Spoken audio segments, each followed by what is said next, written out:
It gives me great pleasure to introduce our keynote speaker for this afternoon. He doesn't need very much introduction, so I'm going to be very brief. This is Pier Carlo Padoan. He is the Minister of Economy and Finance in Italy, so a really, really key job in the context of the discussions today. Minister.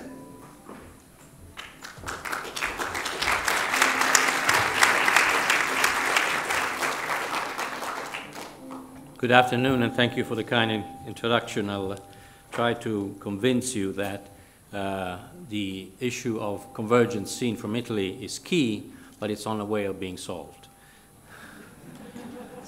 Well, indeed, if I go back a few years and I think of the shocks that have hit Italy over the past, not just 10 years of the crisis, if you want to be long enough in the financial crisis, but going back at least another decade, you immediately recognize that the point, as put from the perspective of this forum, is how does a country converge towards a more sustainable equilibrium coming out of the double shock of 20 years of structural impediments to growth and a major financial crisis in the post-war period. In addition, that happens into an almost fully banked system where the banking sector, of course, plays by far the key role in financing the economy. So the beginning of this story, which is a short story along a narrow path, I'll explain why in a minute, is that Italy was facing at least three challenges. One, to stabilize public finances and stop the growth of public debt, which of course is very large. I don't have to remind you that. Second, to restore growth potential and potential for making works, pay, jobs, employment. Third point, the need to repair the banking system. It is immediately clear that these three aspects interact heavily with each other. Imagine an economy in recession. Lower negative growth deteriorates debt dynamics, so debt becomes increasingly unsustainable. It weakens banks' balance sheets, and of course depresses employment, and depresses expectations and confidence. So this is a worst example of a vicious circle, of a nightmare from a point of view of public finance. What has happened since then? Well, since then, we believe, and I'm here to say, here today, try to convince you of that we have turned the page and we are entering a virtuous circle where these three aspects interact positively rather than negatively. To achieve this, the strategy that the government, the previous government and this government in charge now, which are in full continuity with the previous one, adopted a multi-pronged strategy. In other words, to put it very simply, if you have a multiple variable problem, you need a multiple variable solution or multiple variable toolkit. And these the three broad elements of the toolkit. One is growth-friendly fiscal consolidation, which means, in a nutshell, the fact that you need to consolidate public finances, but in addition to getting the dimensions right and the dynamics right, you need to get the content right in terms of what you tax, how you tax it, how you de-tax it, and what you spend with the money you have. Yes, I know, I'm not still at the first slide yet. I'll come to that. I know this is a rather longish introduction. The second prong elements of the multi-pronged strategy is structural reforms, which have been an especially important feature of Italy, but also many other countries across the Eurozone and elsewhere, which have been and are now working, and I'll give you an examples of a couple. And finally, last but not least, transformation of the financial system away from a uniquely bank-based one to a more diversified banking and financial sector to boost growth. So how did it go? Well, let me start from the fiscal and growth story first. Oops. This is the narrow path.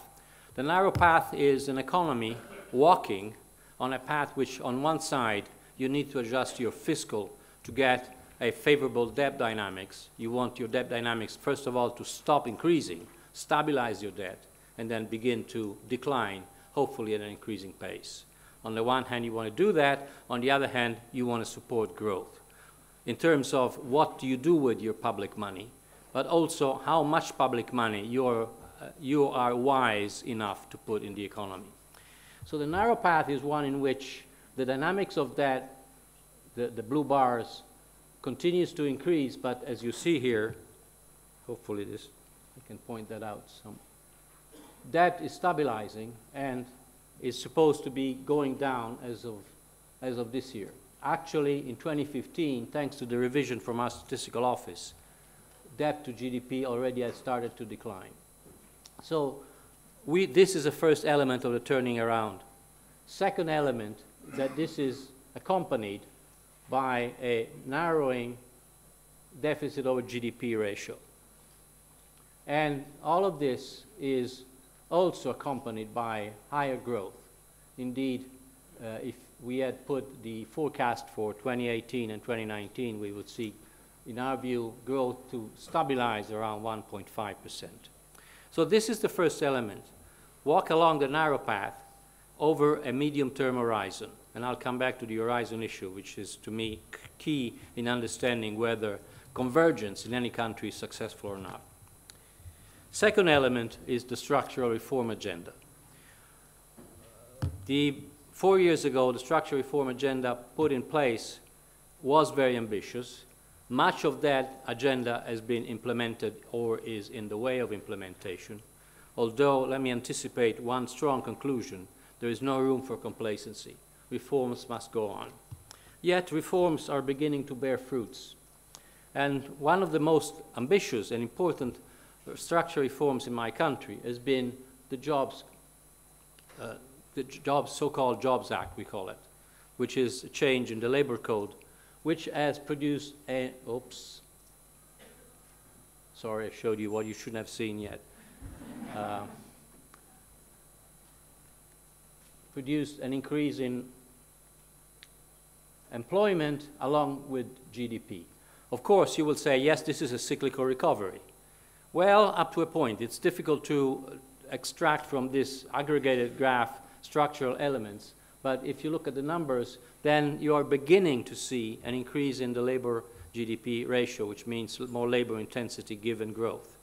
And also, and this is not shown in this graph, this is done to a large extent to open-ended contracts, so which means that the structure of the labor market is becoming more robust, and the traditional, unfortunately, divide between insider and outsider is beginning to be melting down. Indeed, one of the main challenges we're still facing is very high youth unemployment, and we hope that we will begin to see results starting of this year.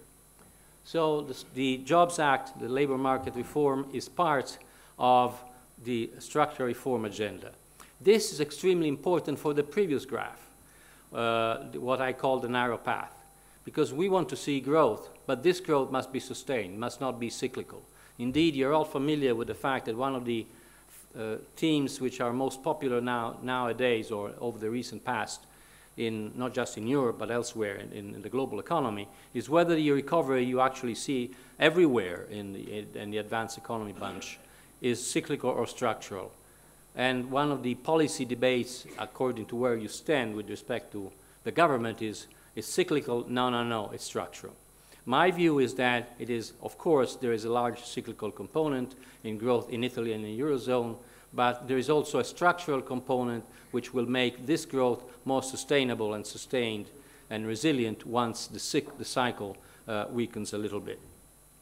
So we have introduced a number of structural reforms which directly or indirectly bear on growth potential and bear on productivity, which I have no hesitation to admit is one of the main problems the Italian economy has been facing for decades. No investment, declining productivity, especially so-called TFP, total factor productivity, which is a synthetic indicator of the capacity of a country or an economy first to innovate, to be on the frontier. And this is where the country, my country, needs to make more progress, although we are seeing other indicators that are promising to that effect. Alongside the jobs market reform, I like to mention another reform, which is often quoted as being one of the main obstacles of doing business in my country, civil justice. Indeed, civil justice in Italy has been one of the worst performing civil justice systems in Europe. Since then, we have done a great effort working with, from my personal point of view, with a fantastic experience working with the Justice Ministry, which is, of course, as powerful, at least, as the Finance Ministry. So we had a very interesting conversation at times to convince judges and personnel in civil justice administration that we must reduce and increase productivity.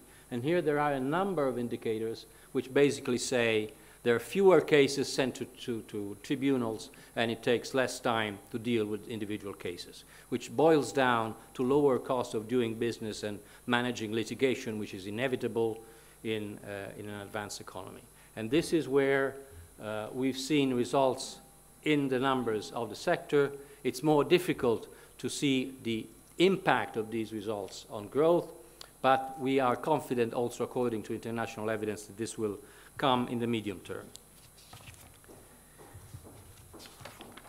Final point I want to discuss with you is one which is very much on the policy debate around Europe and not just Europe. Italy is a problem country because of its high public debt. Italy is a problem country because it's of high NPL ratio. And that is, of course, among other things, this is not an excuse diagram. This is an explanation diagram. I'm not bearing that the excuse is the recession, but it is unavoidable to see that there is a correlation between GDP and the recession here and the rise in net bad loans, total loans ratio over here. This is the beginning of the recession, 2010 more or less, 2009, which says that growth has been going down significantly, and this is the time at which total loans over bad loans have been increasing. You see that in the past this was not the case. So this is not just, as I said, an excuse. It's just to say, why do we have such a big problem? We have such a big problem because a country which is largely, if not uniquely based on bank financing, has undergone the most severe recession in the post-war period. So this is an issue which is very much, as you all know, in the policy debate. One of the aspects of this complicated issue is a country is a problem not only because it has accumulated a lot of NPLs or bad loans, but especially because it's not getting rid of them. This is the real problem. Now, this speaks to the contrary. This is 2017 and 2016. Up until 2016, the stock of net bad loans has been slowly declining. Actually, you could say stabilizing. But now we are beginning to see, since the beginning of the year, over the recent past, a drop, which in terms of stock amounts to almost 25%. This is good news in perspective. It means that there is a new mechanism which has taken speed as a result of two components. One is a more mechanical one, that is to say, we are out of a recession and growth is resuming. The other one is another chapter of the structural reform agenda, which I'd like to share with you, or remind you, which has been one of the elements that the governments have introduced over the recent past. We have introduced 3 reforms in the banking sector. One affecting the large cooperative banks, the so-called banche popolari, which have been forced to transform themselves into joint stock companies. The second one is about small cooperative banks, which have been forced to merge into groups, 2 or 3 at most. And the third one is banking foundations, which have been taken away from quote-unquote interference with governance of banks, as it was the case very much in the past. In addition to these structural changes, which are beginning to bear fruits in terms of M&A, for instance, strengthening the banking system, several measures have been introduced to facilitate the disposal of NPLs in terms of accelerating the litigation time, which of course implies that the value of NPL goes up, and also providing state guarantees fully compliant with DG Comp. I want to stress that. So that banks that are not in need of critical intervention can accelerate the speed at which they get rid of NPLs. And this is a process which is now clearly underway. It's not over, but it's going in the right direction. And this, of course, will help growth resume and add to growth. In addition, as I guess it's also well known, we intervened fully consistently with European rules to deal with 2 or 3 critical cases, Monte Paschi Siena, the so-called Veneto banks, and other smaller banks. So now I can safely say that the perception of the Italian banking system as a source of fragility for the Eurozone is, according to me, hopefully this is shared behind our shoulders, which means that we need to do a lot of work going forward to avoid the repetition of these problems in the future. So let me conclude, I've already spoken too much, with a few reflections which may be hopefully useful, not just for Italy, certainly has been useful for Italy, but also for other countries and help convergence. First of all, I guess this is obvious, reforms increase flexibility and resilience. They also enhance the benefits from upswings and growth. So the usual debate, is it the cycle helping reforms or not? My answer is reforms are helping the cycle, delivering more fruits. Second point, which is more political, when should you reform? The answer is whenever you feel it's right politically. There is no optimal economic, I'm sorry, but the economists cannot find a solution at this stage. This is a political problem. Politicians should just grasp the occasion. When they see that the political climate is right, just go and push for it, and possibly do it for a set of reforms, for a package, because this will reinforce the benefits one with the other. Third point, you need a multi-pronged strategy. You need to think hard how you can combine the policy tools so that they can reinforce each other. One element, one example which worked, I think, nicely in my case, in the labor market.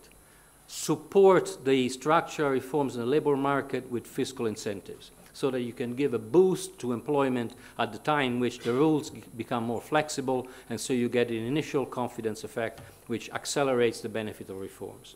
Fourth point, time is needed. This is not an instantaneous game. It's not that you pass a law in Parliament and the next day you have the full-fledged effects of reforms in the economy. It takes a lot of time to implement reforms. It takes a lot of time for reforms to bear visible fruits. It takes a lot of time for citizens to understand the reforms were a good idea and therefore support further reforms. This may take a few years. Keep the course steady. Don't be in a rush. And I'm saying this to governments, but also to institutions. So institutions are very right in pressing governments in doing more, but please understand that once you start a process, you need the car to drive a little bit in the road, otherwise you don't know whether it works or not.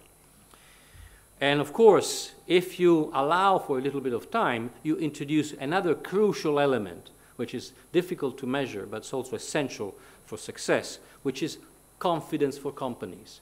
By definition, if companies need to have a longer time horizon to decide whether they want to invest or not. Otherwise, they keep their money if they have money. So they don't invest, they don't transform in acts the incentives that reforms may generate. So please be patient. Let's all be patient. We are out of the crisis. Let's be patient, continue our work, and this comes to my fifth and final point. The worst enemy of reforms is complacency.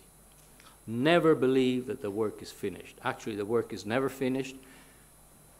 Political mandates finish, but this doesn't mean that the work is finished. So this is my conclusion. Hopefully, these are the lessons that I think we can extract from my country's experience. Hopefully, they are useful also for other countries. That would be a great reward for our work. Thank you very much.